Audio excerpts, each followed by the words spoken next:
Bonjour à tous, effectivement. Donc, j'ai la charge de vous parler du changement climatique et de son impact sur la disponibilité sur les ressources en eau. Donc, je vais partager mon écran.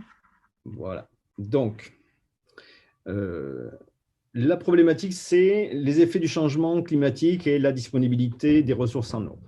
Alors, pour commencer mon propos, avant de terminer sur la problématique propre des activités de recherche sur les ressources en eau, il est nécessaire d'évoquer le changement climatique. Alors, très simplement, mais il faut qu'on soit très clair là-dessus. Le fonctionnement atmosphérique en termes de bilan d'énergie est illustré par la diapo que je vous présente.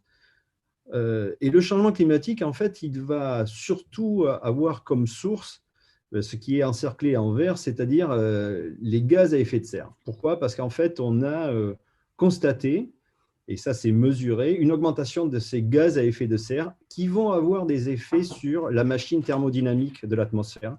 Et du coup, ces effets-là, ils vont être, on va dire, minorés par certains impacts, mais parfois maximisés. Alors, quand je vous dis qu'on est, on va dire, en termes d'observation, voici ce qui se passe dans l'atmosphère depuis les années 1960. C'est mesuré à Hawaï. Vous voyez qu'on est passé d'environ 310 parties par million en CO2 à 411. Autrement dit, on a eu une augmentation d'une centaine de ppm. Alors, en relatif, comme ça ne veut peut-être rien dire, sauf que si on augmente l'échelle d'observation de ces concentrations, alors pas dans l'atmosphère parce qu'on ne le mesurait pas avant 1960, mais grâce à des archives que l'on a dans les glaces notamment, ça c'est la diapo suivante, vous voyez que cette fois-ci c'est sur 800 000 ans l'enregistrement et ce que l'on a pu avoir en termes d'enregistrement de concentration.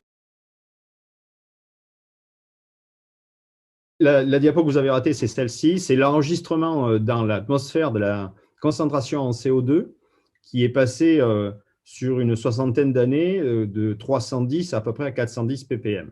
Je disais que si on élargit la fenêtre d'observation par des mesures faites sur des carottes de glace, on a cette fois-ci sur 800 000 ans, vous avez effectivement en fait, l'évolution cyclique que l'on observe et qui correspond à des concentrations entre des saisons glaciaires et interglaciaires. Et puis, si vous regardez bien la toute fin, en fait, on a une augmentation énorme qui correspond à notre période, c'est-à-dire post-industrielle. Et là, on se rend compte qu'on passe d'un niveau maximum enregistré sur les 800 dernières mille années, 280 ppm à plus de 410. C'est bon pour la vision, pour l'écran? Tout le monde voit? Après, on voit les deux slides Ouais, l'une après l'autre. Tu n'es pas en plein écran, là. tout Le à fait problème, en haut, c'est là, que… tu as basculé. Non, mais le problème, c'est que comme j'ai deux écrans… Alors, attendez. Non, mais tu fais basculer en haut du PowerPoint, là, tu as basculé. Voilà, là, Oui, tu en as qu'un, c'est bon. alors, je vais faire autre chose. On va faire ça comme ça. Est-ce que vous le voyez mieux, là, maintenant? Oui. Ouais, mais sur Voilà. la chaîne YouTube, ça n'aide pas. Oui, mais je ne peux pas faire mieux parce que j'ai deux écrans et sinon, ça va être problématique. Du coup, ça, c'était le constat, c'est qu'on passe de l'ère pré-industrielle à peu près 280 ppm de CO2 dans l'atmosphère au maximum à plus de 411 sur 60 ans, à peu près sur 150 ans. Alors, le problème, c'est que je n'ai plus accès au changement de diapo. C'est dommage. J'ai un gros problème avec PowerPoint. Je ne peux plus changer. Si. Voilà, du coup, cette diapo-là, elle synthétise en fait les effets. Je vous ai dit que le tout début, c'était l'augmentation des gaz à effet de serre, qui va avoir une augmentation de ce qu'on appelle le retour radiatif, et qui va avoir pour effet d'augmenter la quantité d'énergie dans l'atmosphère. Cette énergie-là, elle va notamment se traduire par une augmentation du flux thermique au sol, de en moyenne 2,6 à 8,5 watts par mètre carré. Alors, c'est vraiment pas beaucoup, si vous voyez, par rapport à 333, qui est à peu près ce qu'on recevait normalement. Sauf que ces effets-là, ils vont augmenter de 15 à 50% le flux de chaleur qui arrive au sol. et également augmenter l'évapotranspiration ou l'évaporation. Et en fait, tout va se jouer à ces niveaux-là par rapport pour l'eau. La mesure que l'on prend aussi comme indicateur de référence, c'est l'augmentation des températures. Vous avez ici une chronique depuis les années 1880 jusqu'à nos jours des températures mondiales. Alors, c'est une moyenne interannuelle entre Terre et océan, et la référence est prise entre 1960 et 1980. Si on regarde bien l'évolution, on voit qu'on est déjà à presque 1,4 degré d'augmentation depuis le début du siècle. La même chose au niveau du territoire français. Vous voyez que là, cette fois-ci, pareil, la référence est prise entre 1960 et 1980.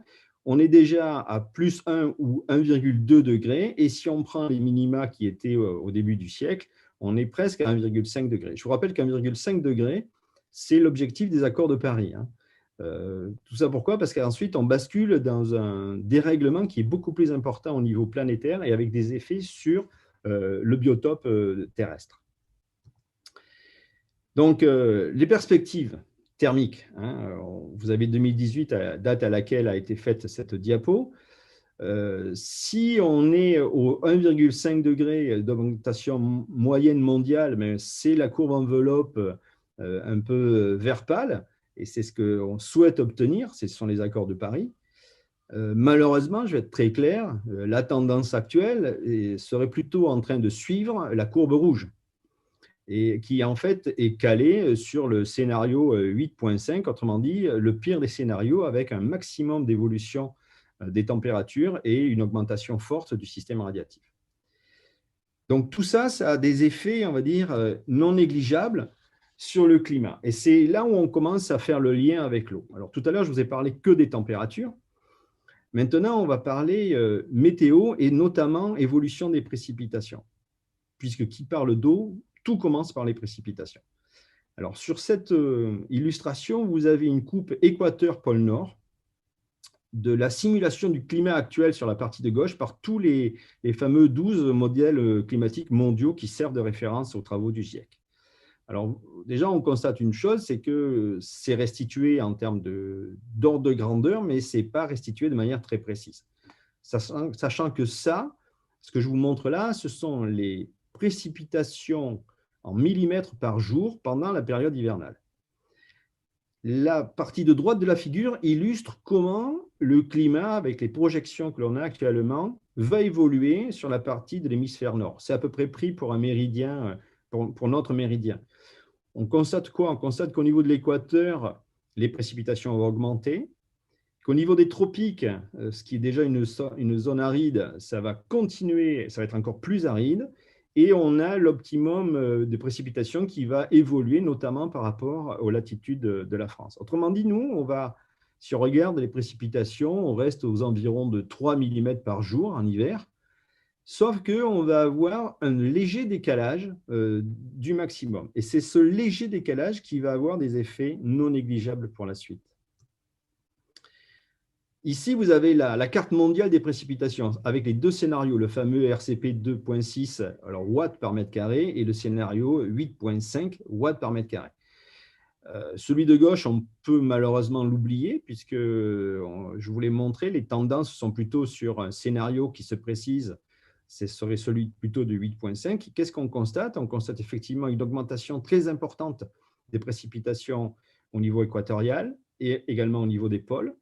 Et puis, si vous regardez bien, nous, on est plutôt dans une zone où on va être touché par des baisses de précipitations. Alors, pour la France, quand on regarde dans le détail, on est chanceux, on est environ entre 0 et 10% de baisse. Ça veut dire quoi? Ça veut dire qu'on peut projeter que notre système global annuel va garder les mêmes volumes d'eau précipitée. Donc déjà, si vous voulez une illustration, quand on entend dire qu'à Bordeaux, bientôt aura le climat de Séville, c'est absolument faux. Ça veut dire que nous, on va garder nos précipitations autour de la région bordelaise, alors que Séville est à peu près à 2 fois moins. Donc, ce n'est pas une bonne image de dire qu'on aura le climat de Séville. Par contre, ce qui va changer, et c'est cette illustration qui le montre, c'est comment les pluies vont être réparties au cours de l'année. Alors, si on fait le bilan à gauche, c'est toujours pareil, ce sont des millimètres par jour pendant les mois d'hiver. La moyenne est à une augmentation de plus 0,5 à 1 mm par jour. Si vous comptez ça sur 90 jours, ça fait quand même presque 100 mm au maximum de précipitations supplémentaires, ce qui est énorme. De l'autre côté de la figure, à droite, cette fois-ci, c'est la tendance pendant l'été. Alors normalement, c'est également une période de 3 mois, hein, l'été climatique, sauf qu'on constate que cette période-là est en train d'augmenter en termes de durée et correspond de plus en plus à une période qui va vers 5 voire 6 mois. Si vous faites le bilan en termes des deltas positifs et négatifs à multiplier par les durées, on constate effectivement qu'on est sur une relative stabilité. Mais vous l'avez compris, la distribution de ces précipitations, en fait, elle va avoir lieu de manière différenciée par rapport à ce que l'on a pu connaître jusqu'à présent, c'est-à-dire notre climat océanique marqué par 4 saisons et des précipitations relativement régulières. Là, on va plutôt, pour nos latitudes, vers un climat qui va être avec une saison humide hivernale, puis une saison sèche assez longue qui va correspondre au printemps, été et automne, avec de rares précipitations en été, rares précipitations qui pourraient se faire sous forme d'orage, et d'orage d'autant plus violents. Pourquoi? Parce que, je vous l'ai dit, on a une augmentation de l'énergie dans la sphère atmosphérique. Donc, équilibre quantitatif relatif, on va avoir de l'eau, mais par contre, cette eau-là ne va pas être disponible en surface lorsque l'on a le plus besoin, notamment pour nos sociétés, et notamment pour notre consommation. Pour preuve, vous voyez, jusqu'à présent, depuis 1956, ça c'est pour la Nouvelle-Aquitaine, la moyenne, on est à peu près, par rapport à une référence, on est stable, et on continue à être stable avec des périodes plus sèches, plus humides. On est exactement dans le scénario qui est en train d'être dessiné par les modélisations hydroclimatiques. Alors maintenant pour l'eau. Une fois qu'on a parlé des précipitations, il faut parler de la disponibilité actuelle de l'eau. Ici, vous avez une illustration qui est très importante. Notre planète est, on va utiliser le terme remplie d'eau. Oui, mais je vais vous montrer que c'est quand même plus complexe que ça. Alors déjà, sur les volumes en eau sur notre planète, 97,5% de ces volumes sont salés. Et donc, les eaux douces, et toutes les eaux douces, lacs, rivières, eaux souterraines et glaciers et calottes glaciaires, représentent uniquement 2,5% des volumes. Alors, une fois qu'on a dit ça, ce n'est pas très parlant. Vous avez des échelles en 35 millions de kilomètres cubes pour les eaux douces. Oui, c'est très difficile à imaginer ce que c'est qu'un kilomètre cube. Alors, on va illustrer ça différemment. Et je vais utiliser cette illustration. Alors déjà, on va se focaliser sur les eaux douces. Il faut savoir que 70% grosso modo des eaux douces sont sous forme gelée. Que les eaux de surface, c'est-à-dire les cours d'eau, les zones humides, les lacs, les étangs, les rivières, tout ce qu'on peut imaginer, ne représentent que 0,5% des volumes. Et que le 30% restant, en fait, il est caché sous nos pieds. Alors à droite, vous avez notre Terre. On reconnaît facilement la planète bleue parce que vapeur d'eau dans l'atmosphère, couverte d'océans, très belle image. Sauf que si, et ce sont ce qu'ont fait des chercheurs de l'USGS, si on enlève toutes ces eaux-là, et par typologie, on les remet sous forme de sphère à la même échelle que la planète, ben ça donne cette image-là. Alors la grosse sphère, ce sont toutes les eaux océaniques salées. C'est une sphère qui a un diamètre de 1400 km. La deuxième sphère, je ne sais pas si vous voyez ma souris bouger, ici, là, ça, c'est l'intégralité des eaux douces, à savoir calottes glaciaires, eaux souterraines et eau de surface. Et ici, la toute petite sphère, ici, là, sous ma souris, en fait, ça, ce sont les eaux douces continentales disponibles pour notre usage. Et là, on passe des sphères qui a 1400 km pour les eaux salées de diamètre, à peu près 270 pour l'intégralité des eaux douces disponibles, y compris en glace. Et là, on est à quelque chose qui est aux environs de 80 km de diamètre. Donc, le message ici, c'est de dire qu'on ne crée pas d'eau, on va devoir gérer une ressource qui est finie et limitée. Et c'est là où le problème va commencer à se faire jour. Pourquoi? Parce qu'en fait, vous l'avez bien compris, les volumes sont limités, la ressource, elle est unique, on ne peut pas créer d'eau, et en plus, la disponibilité va être variable au cours du temps. Du coup, les questionnements scientifiques que l'on a, c'est de préciser sa disponibilité, parce que quand on doit se projeter dans le futur, dire ou pas, j'aurai de l'eau ou pas pour telle ou telle activité, que ce soit de l'eau potable, de l'eau industrielle, de l'eau agricole, il faut être plus précis. Donc, pour l'instant, on fait confiance à des modélisations, mais on doit tendre vers des précisions, c'est notre enjeu, c'est notre recherche. Et puis, ça, c'est pour le futur, on va dire à moyen terme. Et puis, il y a de l'immédiateté, il faut aussi commencer à s'adapter parce que, vous le savez comme moi, les températures estivales continuent d'augmenter. Je vous ai donné des moyennes tout à l'heure, mais on ne vit pas avec des moyennes, hein. Lorsqu'on a 1,5 degré d'augmentation en moyenne, ça se traduit assez facilement par quasiment plus 8 à plus 9 degrés en pic, en température maximale. Donc, la projection pour le quart sud-ouest, c'est largement, on frise les 50 degrés en été, d'ici 2070. Du coup, il faut aussi trouver des solutions pour s'adapter. Et c'est ce que je vous propose d'évoquer avec vous maintenant. Donc, en fait, on part d'un constat. Ici, vous avez des chroniques. En haut, ce sont des précipitations. Ce sont 3 années qui se suivent. On voit, c'est la même échelle. Vous voyez, on a des précipitations qui vont se concentrer parfois en hiver avec des mois de juillet très, très secs où il y a très peu d'eau. Et puis, parfois, des hivers, on va dire, qui eux, sont très abondants en eau.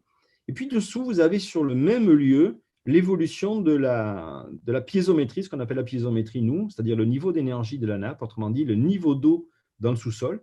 Et on se rend compte qu'en fonction des années, il y a des moments où la nappe, comme on dit, se recharge, c'est-à-dire varie positivement vers le haut. Donc, très bien, on fait rentrer de l'eau dans la nappe, c'est une très bonne nouvelle. Puis, il y a des années, non. En fait, ça, c'est une observation qui a été faite dans la vallée de la Garonne. On a pu observer que lorsque l'hiver avait des précipitations inférieures à 350 mm, on avait peu d'effet sur les nappes, c'est-à-dire qu'il y avait peu de recharge.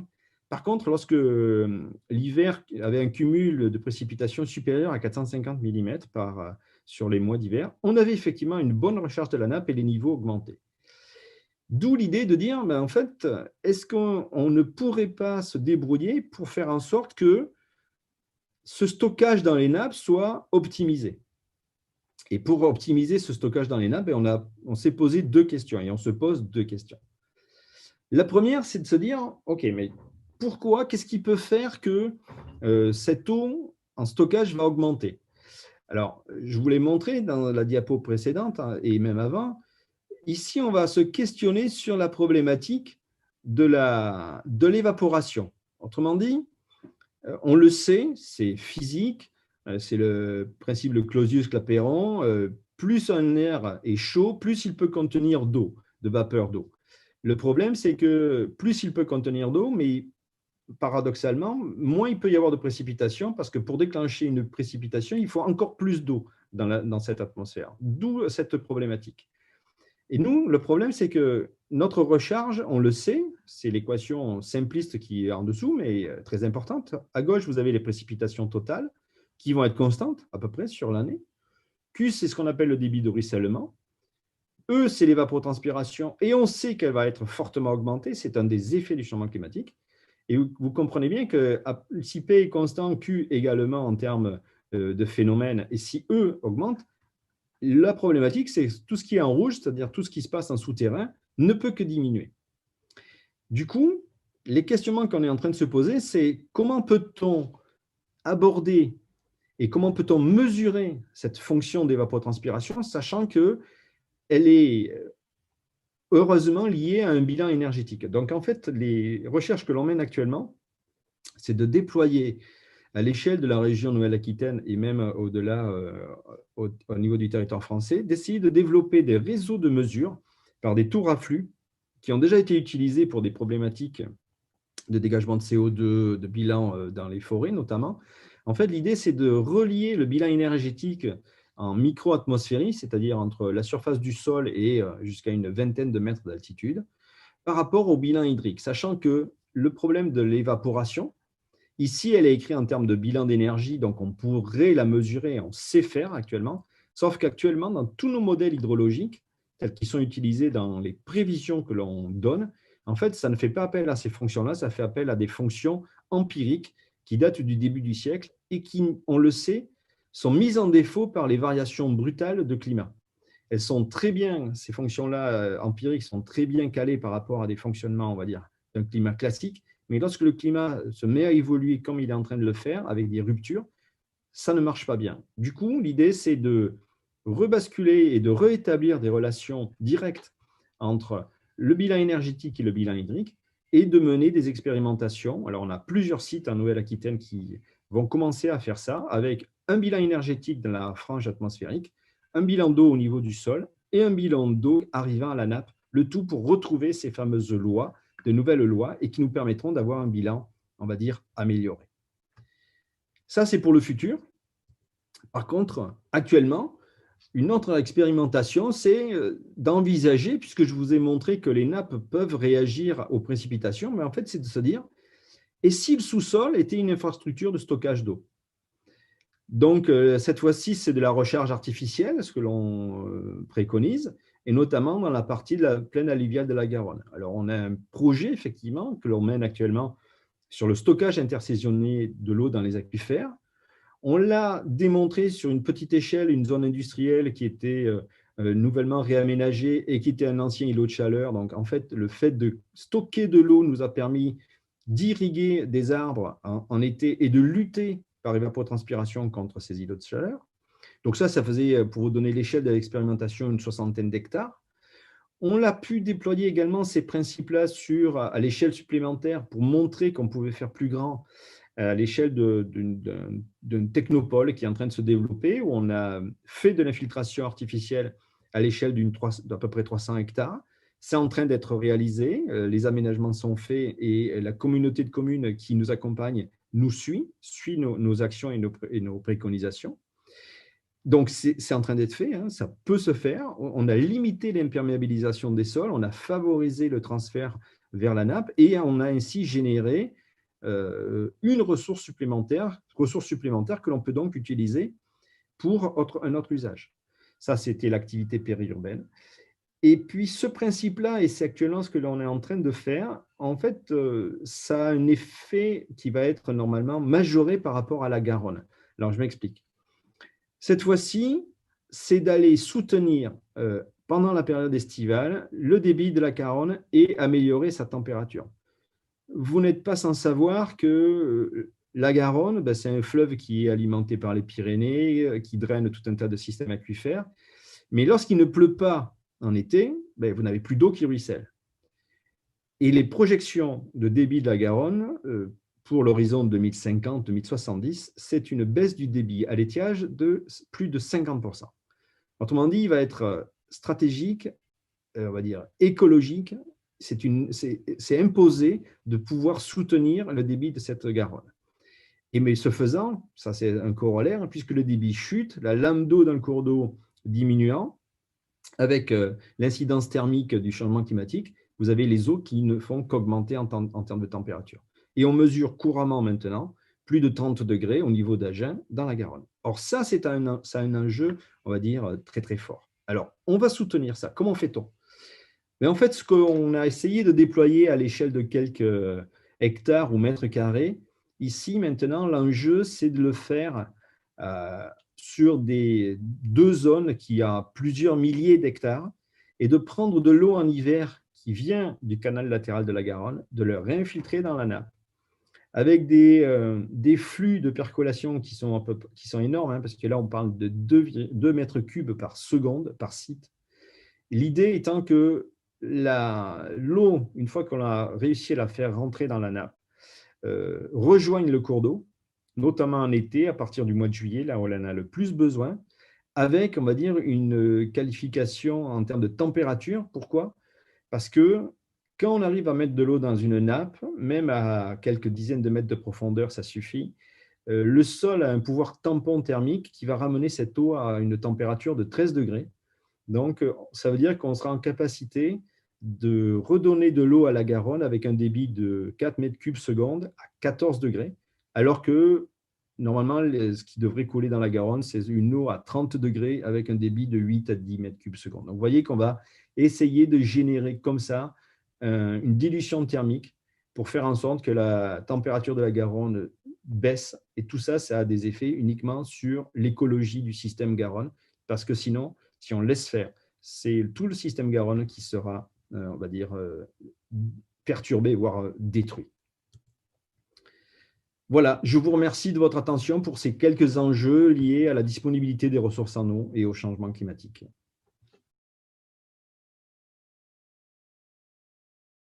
Alors effectivement, les réacteurs nucléaires, on va parler en Nouvelle-Aquitaine, c'est ce que je connais le mieux. On en a 3, Golfech, Le Blayais et Civaux. Civaux étant sur la Vienne. Alors, Golfech, on est à peu près certain, heureusement, de l'évolution des précipitations. Et je sais qu'EDF a fait énormément de projections là-dessus. Les précipitations solides sur les Pyrénées vont bien entendu diminuer, mais la quantité d'eau précipitée et donc les capacités de stockage des grands barrages pyrénéens sont à peu près maintenues au moins jusqu'en 2070-2080. Donc, on va dire le refroidissement de Golfech en tant que tel n'est pas une menace, un problème. Par contre, ce qui est un problème, c'est l'évolution de la température du cours d'eau en lui-même. Parce que lorsqu'on atteint un seuil thermique biologique dans le cours d'eau, ben en fait, le moindre degré ou le moindre écart de degré supplémentaire est néfaste. Et c'est pour ce faire que déjà, sur les 2 dernières années, il me semble, il y a eu des coupures de réacteurs sur la centrale de Golfech, non pas parce qu'elle n'avait pas assez de débit pour être refroidie, mais parce que l'impact thermique était marqué. Alors après, sur le Blayais, cette fois-ci, avec la proximité de l'estuaire et la courantologie, et puis les flux et les reflux, là, il n'y a pas de problème de disponibilité en eau. Il y a un problème d'effet de panache thermique, oui, mais il est dans les projections en deçà de ce qui est de la limite autorisée. C'est beaucoup plus problématique pour Civaux, parce que Civaux, c'est sur la Vienne, et la Vienne n'a absolument pas les débits, ni même les capacités de stockage amont qu'à la Garonne par rapport aux Pyrénées. Et je sais que dès cette année, Civaux a eu des gros problèmes de refroidissement, et même il y a eu donc des coupures de réacteurs, parce que là, il n'y avait plus de capacité à refroidir le système nucléaire. Alors là, une autre question. Est-ce que le détournement de l'eau du canal peut avoir des conséquences? En fait, le détournement de l'eau du canal, il faut le savoir, pendant l'hiver, le canal il est quasiment vidé ou en fait, il est juste entretenu, il n'est absolument pas utilisé. Donc, c'est vraiment l'eau pendant la période où le canal ne sert pas à une quelconque utilisation touristique ou autre, que l'on veut prendre cette eau plutôt de la laisser, on va dire, circuler et retourner à la Garonne. Et l'idée, c'est vraiment de récupérer de l'eau lorsqu'il y en a en abondance pour pouvoir la faire infiltrer. On est en plus autour de zones où on a découvert on va dire heureusement que le canal avait été construit par des gens qui avaient eu l'idée de mettre des écluses et des systèmes de vidange un peu tout au long du canal. Et c'est ces infrastructures-là que l'on veut remettre en service. On ne veut rien créer, on veut réutiliser, on veut faire de la technologie low cost pour essayer d'aller et de solutionner la problématique de l'eau à moindre frais. Alors, recharger la nappe, est-ce aussi pour limiter l'évapotranspiration? Eh bien oui, parce qu'en fait, l'évapotranspiration, alors, la limiter de manière par rapport à un stockage de surface, oui, mais la limiter par rapport à ce que peut faire la végétation, non, parce qu'en fait, l'évaporation, c'est la perte directe physique d'un plan d'eau dans l'atmosphère. Si on le fait passer par les plantes, l'évapotranspiration, c'est un phénomène endothermique et ça génère au voisinage immédiat de ces plantes qui évapotranspirent un gain de température dans l'atmosphère d'environ 3 degrés. Or, lorsque vous quittez une pièce qui est chaude et vous rentrez dans une pièce qui a simplement un delta de 3 degrés, vous avez un ressenti de confort. Donc ça va aider normalement, notamment à lutter contre les îlots de chaleur dans les villes. Alors, son auteur, à quoi sert de mettre de l'eau dans un fleuve lorsqu'elle va finir à l'océan? Mais en fait, l'eau, elle finit à l'océan, mais elle n'est absolument pas perdue. Si on coupe le grand cycle de l'eau, on coupe tout le système planétaire atmosphérique. Du coup, l'idée, c'est d'entretenir le plus possible cette eau-là. Et le fleuve en a besoin parce que le fleuve, c'est aussi un courant de rafraîchissement. Il y a un biotope à l'intérieur de ce fleuve-là. Moi, je préfère voir le fleuve avec de l'eau que le fleuve à sec. Je préfère avoir un fleuve qui s'écoule plutôt qu'un oued, qui ne fait que s'écouler que lorsqu'il y a des orages ou des précipitations intenses. Et l'idée, c'est d'essayer de maintenir tout ça, y compris pour le fonctionnement écologique et écosystémique de la partie haute surface. Je ne sais pas si vous imaginez ce que pourrait être notre territoire si on n'avait plus d'eau en surface. Donc, l'idée, c'est de faire de notre mieux pour avoir ce cycle-là le plus pérenne possible. Je vois une dernière question. Sont-elles aussi soumises au stress hydrique? Y a-t-il un risque de manque, notamment les actions humaines si on... Alors, effectivement, l'idée, c'est de tout faire pour limiter, voire diminuer les surfaces imperméabilisées à l'échelle de notre territoire. Ça, c'est un maître mot. Redonner au sol sa fonction de transfert hydrique, ça veut dire limiter l'imperméabilisation, l'aider, le favoriser pour faire en sorte que tout le système marche au mieux. Bien entendu, là, c'est le génie environnemental qui va parler, plus tout le génie technologique, parce qu'on a besoin de mesurer tous ces flux-là. Donc, on n'est pas les seuls à être embarqués dans cette, on va dire, cette lutte, dans cette adaptation. Vous avez compris qu'il y a des tenants et des aboutissants de plus en plus forts. Voilà. Je voulais